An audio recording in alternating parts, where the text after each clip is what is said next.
የኔ ምርጥ ወንድም በጣም ብዙዎች ትክክል ነው ብለው እያጨበጨቡ ወደ ገደል እየከተቱ መቃብርህን እንድትቆፍር እያደረጉ እንደሆነ ብነግርህስ?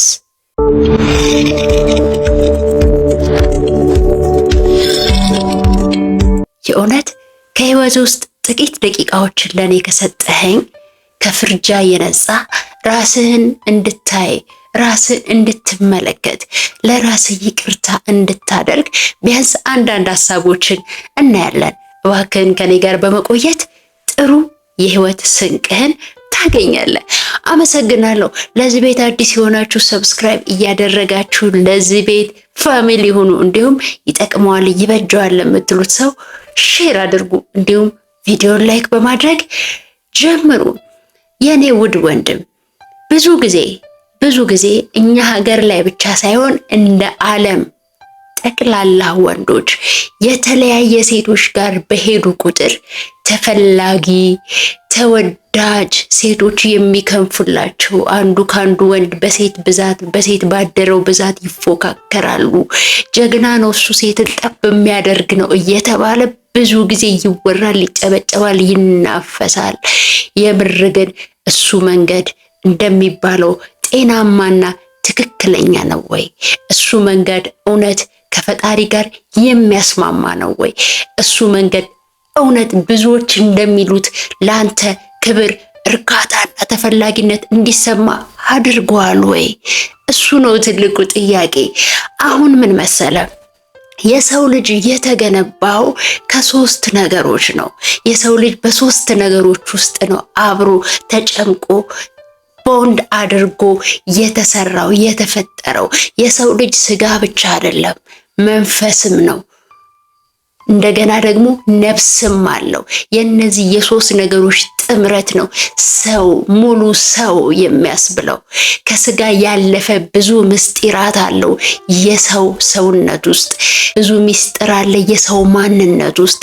ለዛ ነው እናንተ የኔ ቤተ መቅደስ ናችሁ የኔ ማደሪያ ናችሁ ሲል እግዚአብሔር ዝም ብሎ አይደለም የተናገረው። ስለዚህ ዛሬ የማውራ ከነዚህ ከሶስት ነገሮች አንጻር አንተ የተለያየ ሴት ጋር በሄድኩ ቁጥር የእውነት ተጠቃሚ ነው ወይ የሚሉ ትክክለኛ ነጥቦችን አነሳልሃለሁ። ራስን መርምረህ አይተህ መዝነ የእውነት አንተ እየሄድክበት ያለው መንገድ ትክክል ከሆነ ፕሊስ ጎ ሄድ። ነገር ግን ራስን ፈትሸ ራስን መርምረ ራስን አገናዝበ አይተ እውነታው ከገባህና ለመመለስ ነፍስ ፈቃደኛ ከሆነች መፍትሄውም ጭምር እዚህ ቪዲዮ ውስጥ ስላለ እባክህን ከኔ ጋር ቆይ ማለት ነው። የመጀመሪያው የምናየው ስለ መንፈስ ነው። አንድ ወንድ ከተለያዩ ሴቶች ጋር በሆነ ቁጥር ከተለያዩ ሴቶች ጋር ግንኙነት ባደረገ ቁጥር መንፈሱ ይበታተናል። መንፈሱ በተለያየ ቦታ ይከፋፈላል። ለምን? አንተ አብረሃቸው ከተኛቸው ሴቶች ጋር በሙሉ የመንፈስ ትስስር ትፈጥራለህ። ካንተ የተበጨቀ ለነዛ ሴቶች ይበተናል። ኢነርጂ፣ ኃይል፣ ፓወርን ታጣለህ። ስለዚህ ነፍስህ ከምንም በላይ ኃይሏን ትነጠቃለች። ሁለተኛው የነፍስ ብርሃንን ማጣት ነው። የነፍስ ብርሃንን ማጣት ማለት ከእግዚአብሔር ጋር የሚያገናኝን መንገድ መበጠስ ነው። ከእግዚአብሔር ጋር የሚያገናኝን መንገድ ማደብዘዝ ነው። ምክንያቱም ከተለያዩ ሴቶች ጋር የሚወጣ ሰው ህሊናው፣ አስተሳሰቡ ይደበዝዛል። ከእግዚአብሔር ጋር ሊገናኝበት የነበረው ንጹህ አካሉ ይቆሽሻል። ስለዚህ ለድብርት፣ ለጭንቀት፣ ለተለያዩ ነገሮች እየተጋለጠ ራሱን የማይሆን ነገር ውስጥ ካደረገ በኋላ ለጸጸት እየተዳረገ ራሱን የማይሆን ሀሳብ ውስጥ ሲከት ይስተዋላል። ከነፍስ ጋር ደግሞ ስናወራ አንድ ወንድ የተለያዩ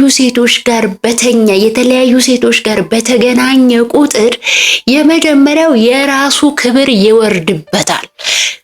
ቀጥሎ ደግሞ አብራው የተኛችው ሴት ክብር ይወርድባታል። ሴቶች ይንቃል። ሴቶች ማክበር ያቆማል።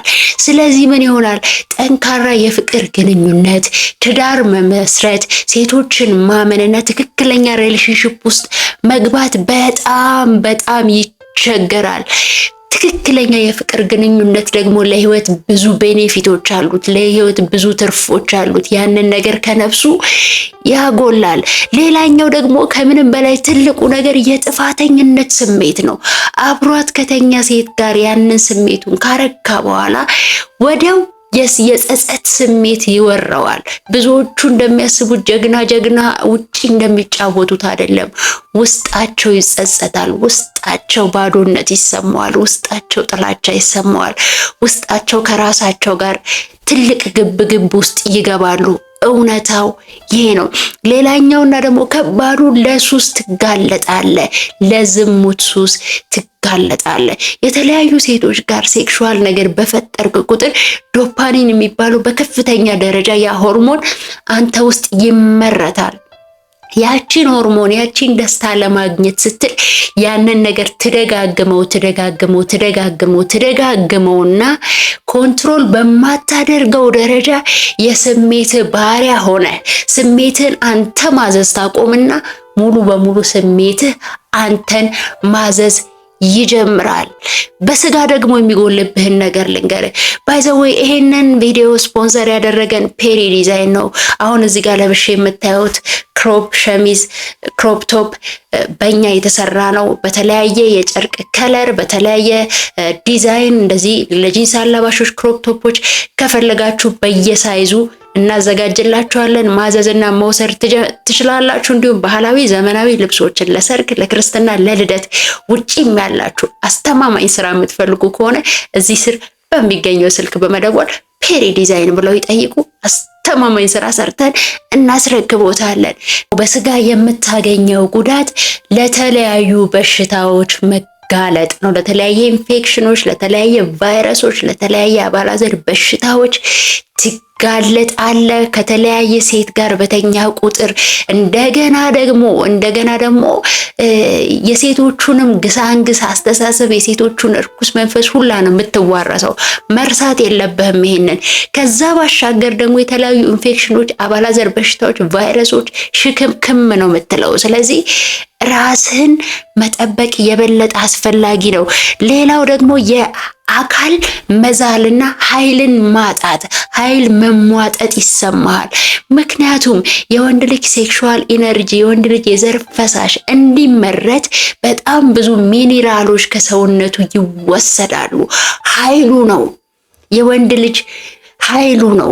ኃይሉን የትም እንደሚበትን ተራ ርካሽ ሰው ነው የምትሆነው። ኃይልን የሰበሰበ ኃይልን ያከማቸ ሰው ግን ሁልጊዜም ፓወር አለው፣ አቅም አለው፣ ፈጠራ አለው። ስለዚህ ኃይልን እያባከንክ በጣም ከተለያየ ሴት ጋር በመጣ ቁጥር ደስታው ከሚሰጥ ነገር ባሻገር ሰውነት ይዝላል፣ ሰውነት ይደክማል፣ ህሊና ይላሽቃል። ከዛ እማትወጣ አዘቅት ውስጥ ትገባለህ። እግርህ መሄድ አይፈልግም፣ እግርህ ይመራሃል።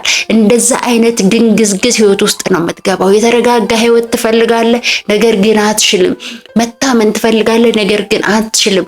ስለዚህ አንተ ራስን አክብረ ተፈውሰ መዳን አትፈልግም ወይ? የእውነት የተፈላጊነት መስፈርት እንዳልሆነ ሊገባ ይገባል። አንተ ምርጥ ወንድ ከሆንክ የአንድ ሴት ሆነ ደስታህን፣ እርካታህን፣ ፍቅርህን፣ ወንድነትን የአንድ ሴት ሆነ ሁሉን ማጣጣም ትችላለህ። ለበሽታ ለህሊና ማደፍ እንዲሁም ደግሞ ከፈጣሪ ጋር ያለህን ግንኙነት ማጨለም አይጠበቅብህም። እውነት ባለፈውም ህይወት ይሁን አሁን ላይ ይሁን በእንደዚህ አይነት አዘቅት ውስጥ ካለህ ወንድሜ መጀመሪያ መፍትሄውን እነግርሃለሁ። መፍትሄው መጀመሪያ ለራስህ ማሰብ መጀመር ነው። መፍትሄው ራስን መቀበል ነው። አንተ ብቻ አይደለም እዚህ ህይወት ውስጥ ያለው፣ በጣም ብዙ ሰው በዚህ ህይወት ውስጥ ተዘፍቋል፣ ተጨማልቋል። ተደብቆ የሚሰራው ብዙ ጸያፍ ነገር አለ። እግዚአብሔር ግን ኃጢአተኞችን ወይም ደግሞ ጸያፍ ነገር ውስጥ የገቡ ሰዎችን፣ ጨለማ ውስጥ የገቡ ሰዎችን አይደለም የሚጠላው፣ እንዲመለሱለት ነው የሚፈልገው። ስለዚህ ለመመለስ ፍላጎት ካለ የመጀመሪያው እርምጃ ሊሆን የሚገባው ራስ ላይ መፍረድ አቁም። የኔ ወንድም ራስ ላይ መፍረድ አቁም። አዎ ተሳስተሃል። አዎ ያልሆነ መንገድ ውስጥ ገብተሃል። ግን ራስን ተቀበል። አዎ ተሳስቻለሁ። አዎ አጥፍቻለሁ። ትክክል አይደለም እየሄድኩበት ያለው የስሜት ጎዳና ብለህ መጀመሪያ ተቀበል ራስን። ራስ ላይ መፍረድ አቁም። ራስ ላይ ጣት መጠቆም አቁም። ከራስ ጋር ግብ ግብ መግጠም አቁም።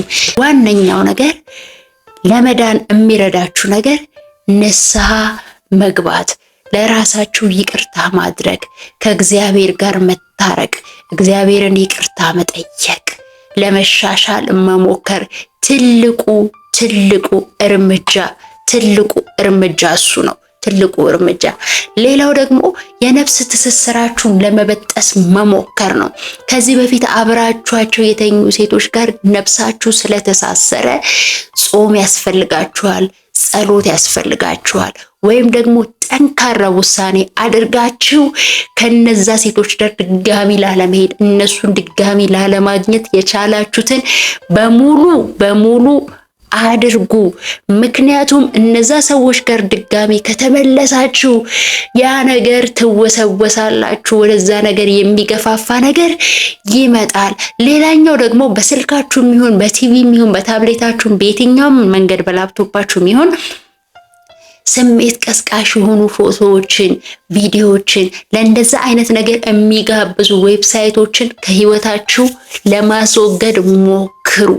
እነዛን ነገሮች ለማስወገድ ሞክሩ። በጣም ይረዳችኋል። ሌላኛው ብቸኛ መሆንን አቁሙ። ብቻችሁን ጊዜ አታሳልፉ። የሚበጇችሁን፣ የሚጠቅሟችሁን፣ የሚያርቋችሁን፣ ስትሳሳቱ ደግሞ እዚህ ጋር ደከምኩ እኮ አግዙኝ የምትሏቸውን ጓደኞች ተከበቡ። እናንተ ያኔ ብርታት እያገኛችሁ ትሄዳላችሁ። ሌላኛው ደግሞ ከመጠጥና መጠጥ ነክ ከሆኑ ነገሮችን ራሳችሁን እያራቃችሁ ሂዱ። እዛ አካባቢ ራቁት ሴቶችን እያያችሁ መልሳችሁ ለዛ አይነት መንፈስ የማመነሳሳት እድላችሁ በጣም ከፍተኛ ስለሚሆን ወንዶችዬ ከእንደዛ አይነት ቦታ ቀስ እያሉ ፈቀቅ እያሉ መራቅ ያስፈልጋል። ሌላኛው ዓላማን ላይ አተኩር ነው። የመጨረሻው ዓላማ ላይ አተኩር። ዓላማ ላይ ስታተኩር ለወሲብ የተነቃቃውን ኢነርጂን ወደ ፈጠራ፣ ወደ ስራ፣ ወደ ስፖርት፣ ወደ ወንድነት ቀይረውና ዓላማ ላይ አፍስሰው ያንን ኃይል፣ ያንን ፓወር፣ ያንን ስሜት ወደ ፈጠራ ስትቀይረው፣ ወደ ስፖርት ስትቀይረው ወዲያው ኢነርጂው ይጠፋል። ስለዚህ እነዚህ ነገሮች ደጋግሞ በማድረግ ከዛ ህይወት ቀስ በቀስ መውጣት ይቻላል። እኔ ምነግረው ወንድሜ እዚህ ህይወት ውስጥ የገባው ባንዴ አይደለም አይደለ? ስትወጣም ባንዴ አይደለም። ደጋግመ ልትወድቅ፣ ደጋግመ እዛ ህይወት ውስጥ ራስን ልታገኝ ትችላለህ። ነገር ግን ካንተ የሚጠበቀው መጀመሪያ ማመን፣ ቁርጠኛ መሆን እንዲሁም በጸሎት መትጋት ነው። እንደዚህ አይነት ህይወት ውስጥ ካለ ማቆም እንኳን ብትፈልግ በማስተርቤሽን በምን እዛ ነገር ውስጥ እንድትገባ መንፈሱ ይገፋፋል። ስለዚህ በጣም መጾም፣ በጣም መጸለይ ምንም ጥያቄ የሌለው ትልቁ መፍትሄ ነው። ሌላው ደግሞ እነዛን ስሜቶች ሲመጡ በሌላ ነገር መተካት፣ ሌሎች በምትወዳቸው ነገሮች ተካው። የዛ ስሜት ሲሰማ ኳስ ማየት የምትወድ ከሆነ ኳስ፣ ሄዶ መጫወት የምትፈልግ ከሆነ ተጫወት፣ የሆነ ነገር አድርግ። እነዛን ስሜቶችህን ወደ ሌላ ልማድ ቀይራቸው። ቀስ በቀስ በአንተ ኃይልና በአንተ ጡንቻ ሳይሆን በእግዚአብሔር ድጋፍ ምንጭቅ አድርገህ ትወጣና ጤነኛ ወንድ መሆን ትጀምራለህ። ጤነኛ ህይወት ያለው ሰው መሆን ትጀምራለህ። ላለፈው ይቅርታ አድርግ። ዛሬ ላለበትም ይቅርታ አድርግ። ነገ ግን መቀየር ትችላለህ። ነገ ምርጥ ወንድ መሆን ትችላለህ። ከምንም በላይ ያንተ ምርጥ ወንድ መሆን ለሴት ለምናምን አይደለም፣ ለራስህ ይገባል። ሰላም ለራስህ ይገባል። ረፍት ለራስህ ይገባል። ጥሩ ፍቅር ለራስህ ይገባል። ጥሩ ስራ ለራስህ ይገባል። ጥሩ ትዳር፣ ጥሩ ልጅ፣ ጥሩ ፋሚሊ ለራስ ይገባል። ለራስ ይቅርታ አድርግ። ስትወድቅ ደግሞ ተሸንፈ እዛ ነገር ውስጥ ምናልባት ገብተህ ራስን ብታገኘው እንኳን ራስን አትውቀስ። አሁንም እግዚአብሔር ላይ ብርታትን አድርግ። ይሄ ሁሉ ለሰው አይቻልም፣ ለእግዚአብሔር ግን ይቻላል። በሚቀጥለው ቪዲዮ ደግሞ ከተለያየ ወንድ ጋር ማደር ሴቶች ላይ ያለውን ከፍተኛ ተጽዕኖ እንዲሁም ዛሬ እንደ ወንዶቹ እንዳብራሯቸው በመንፈስ በነፍስ በስጋ እንዲሁም የሚደርስባቸውን አሉታዊ ነገር እንዲሁም ደግሞ ብሎ መፍትሄዎቹን ጭምር እናወራለን። ጤናማ ወንድ ጤናማ ሴት ካለ ሁልጊዜም ዓለም ትድናለች። አመሰግናለሁ። ሰብስክራይብ ማድረግ እንዳይረሳ።